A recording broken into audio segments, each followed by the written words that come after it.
آیت نمبر 6 نحمدہ ونصلی علی رسولہ الکریم اما بعد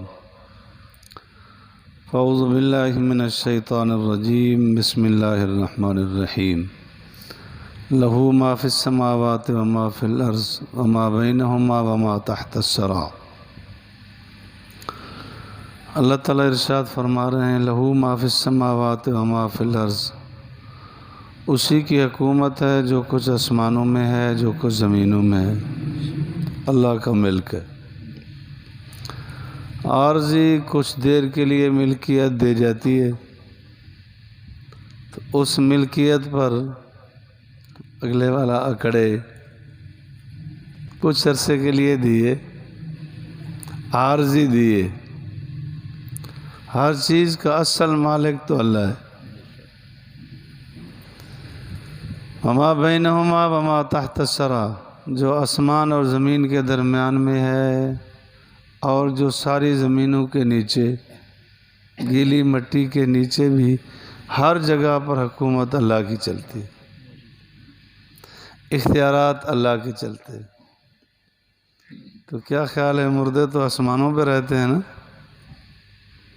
وہی تو اسی زمین میں رہتے ہیں۔ اللہ جس کو سزا دے، جس کو جزا دے، جس کو انعام دے، جس کو پکڑے، وہ خالق ہے، مالک ہے، معاف کرنے والی ذات بھی ہے، قدرت والی ذات بھی ہے۔ چاہے تو معاف کر دے، چاہے پکڑ لے، اس سے پوچھنے والا کوئی نہیں۔ سارے اختیارات کا مالک اللہ ہے۔ وَإِن تَجْهَرْ بِالْقَوْلِ، اللہ تعالیٰ کے علم کی وسعت۔ فرمایا اگر تو جہر کرے، اونچا کہے بات کو، فَإِنَّهُ يَعْلَمُ السِّرَّ، بے شک وہ پوشیدہ کو بھی جانتا ہے، وَأَخْفَى، اور پوشیدہ کو بھی جانتا ہے۔ اگر اونچا کہیں تب بھی اللہ کو پتہ ہے، آہستہ آہستہ کہیں تب بھی اللہ کو پتہ ہے۔ جہاں جہاں اللہ رب العالمین نے حکم دیا کہ ذکر اذکار اونچے کیا کرو، وہاں اونچے ہونا چاہیے۔ حکم دیا ہے کہ اذان اونچی کہا کرو، ٹھیک ہے۔ تکبیر اونچی کہہ دیا کرو، ٹھیک ہے۔ حج اور عمرے کے لیے گئے تو تلبیہ اونچا کہنا ہے، ٹھیک ہے، کہا جائے لبیک لبیک، جتنا اونچا کہے۔ تکبیرات تشریق ہیں تو ٹھیک ہے، اونچا کہے، وگرنہ ذکر کے لیے اصل ہے اخفا، آہستہ آہستہ ذکر کرنا۔ حدیث پاک میں آتا ہے اونچا ذکر کرنے سے 70 درجہ زیادہ فضیلت رکھتا ہے۔ حدیث پاک میں آتا ہے کہ صحابہ اکرام رضوان اللہ تعالی علیہم اجمعین خیبر سے واپسی ہو رہی تھی تو اونچا اونچا ذکر کرنے لگے۔ آپ علیہ الصلوۃ والسلام نے فرمایا اربعوا علی انفسکم، اپنے اوپر نرمی کرو، تم کسی گنگے بہرے کو نہیں پکار رہے ہو، اللہ کو پکار رہے ہو۔ تو ذکر ہے آہستہ۔ ہر فرض نماز کے بعد بھی یہی حکم ہے، سلام پھیرو، کہو اللہ اکبر، استغفر اللہ استغفر اللہ استغفر اللہ،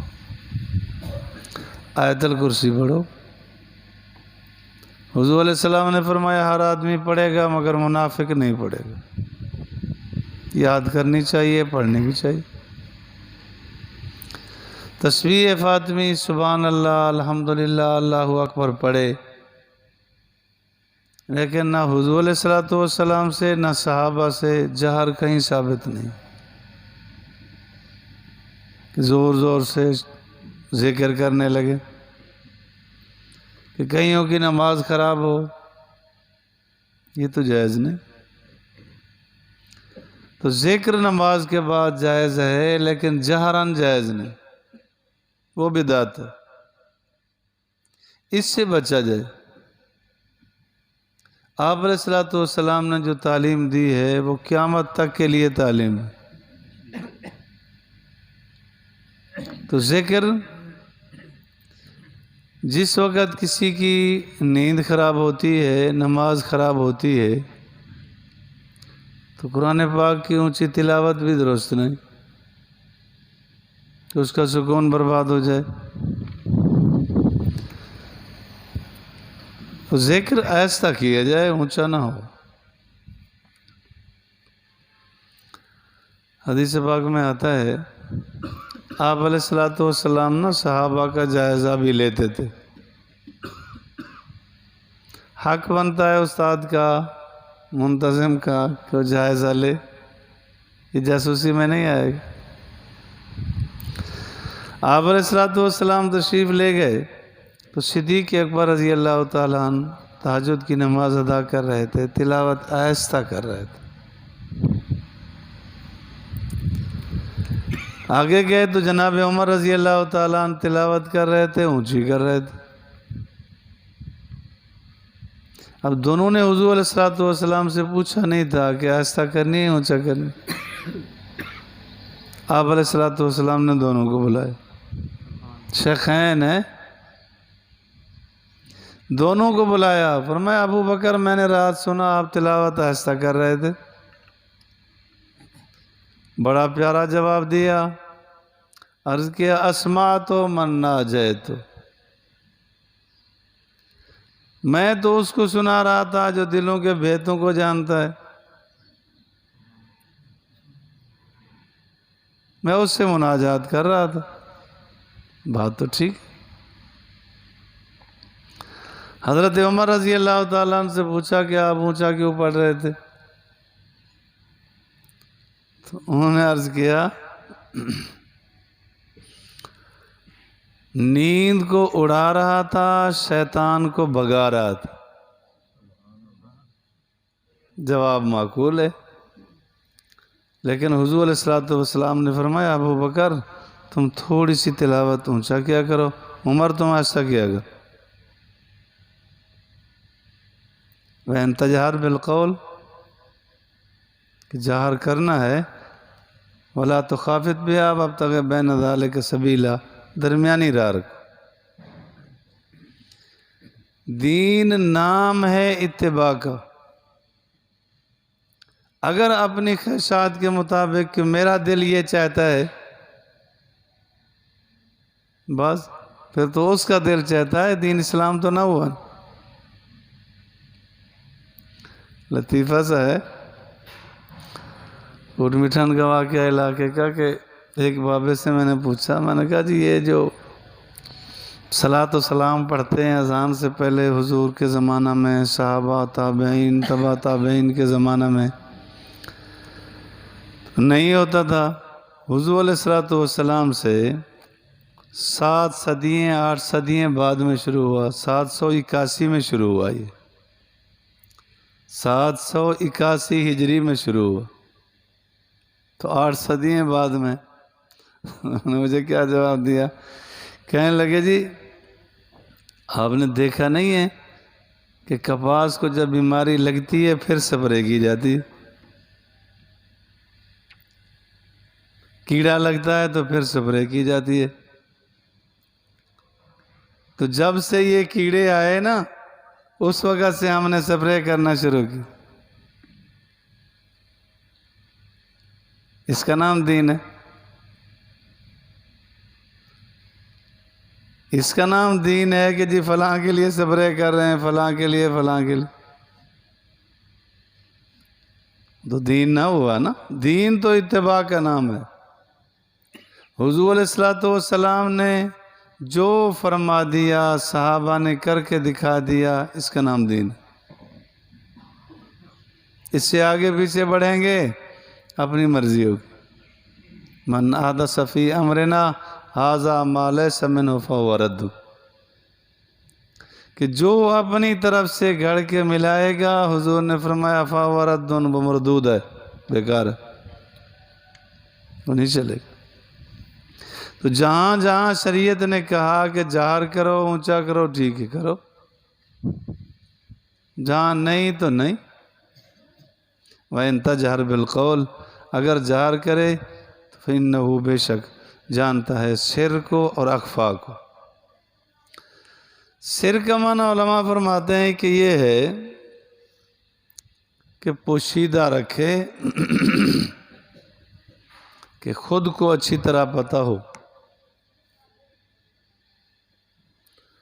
اور اخفا کہتے ہیں کہ بس اس کے صرف دل میں ہو، زبان پر بھی نہ آیا ہو۔ بعض مفسرین فرماتے ہیں کہ سر کا معنی یہ ہے کہ اس کے اپنے معلومات میں، سوچ بچار میں ہو۔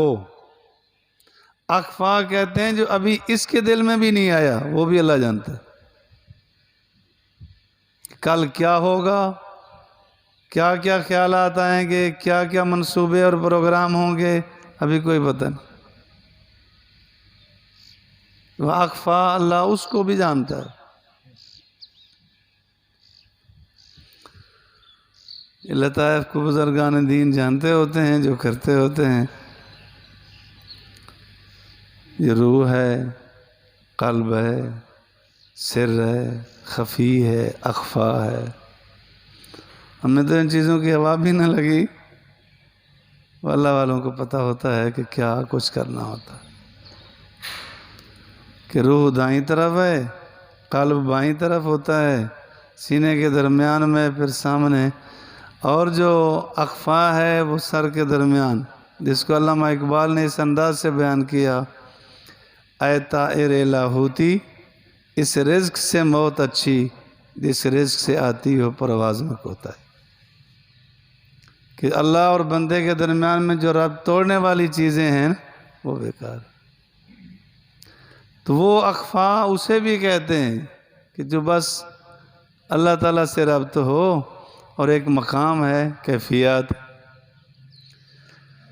اللہ اکبر، اللہ لا الہ الا ہو، اللہ نہیں ہے معبود مگر وہی۔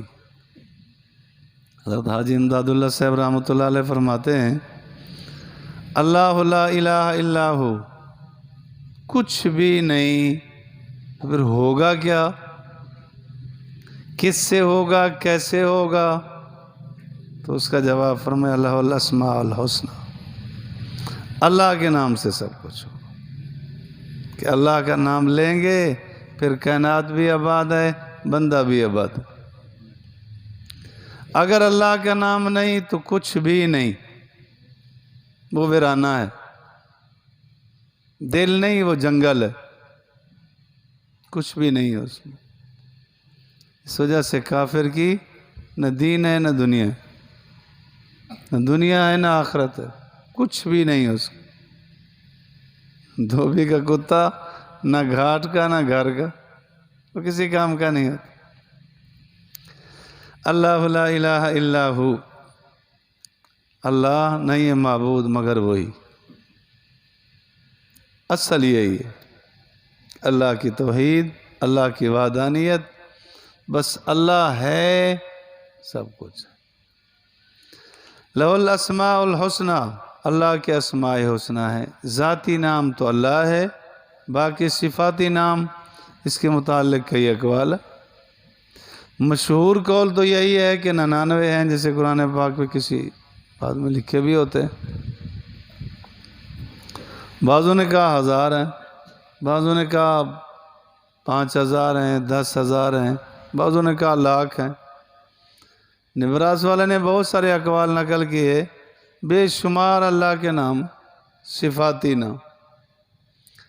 تو اللہ کا ذاتی نام اللہ ہے، اس میں ذات بھی سے کہا جاتا ہے۔